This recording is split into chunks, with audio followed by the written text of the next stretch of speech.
I have become totally fascinated by the interface that Apex represents.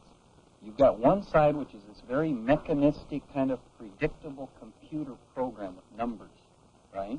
And you've got another side that's a totally subjective, unpredictable, random human behavior. And somehow or other, in the function of the game, they manage to kind of merge and support each other, right? The numbers get out there and create settings which people respond to. And then people create numbers which the machine responds to create numbers which people respond to. And the whole thing is just, it shouldn't work that way. The system should be mismatched on impedance, but somehow or other they're not. The 208 plan has been passed by all governments.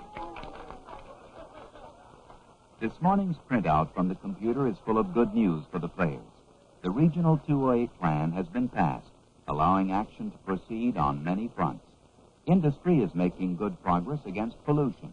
Airport development is underway, and approval is assured for a new industrial park. I think Apex City is far better off tonight than it was when the game started. I don't know if that question is as important to us as what's the state of the players that left here. I had no idea what an industrialist had to go through to put the pollution equipment on.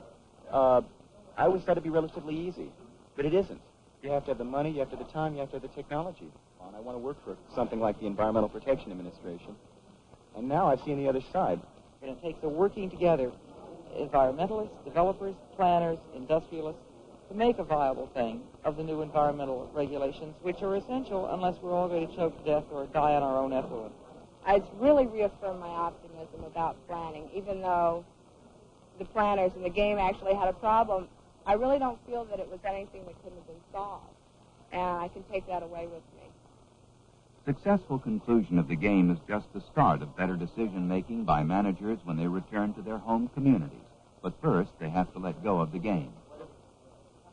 It is curious that the game has been over for 4 hours, and there are still people here playing. It's over. At hundreds of centers across the U.S. and in many foreign countries, Metro Apex has been helping people learn to make better decisions in local governments around the world.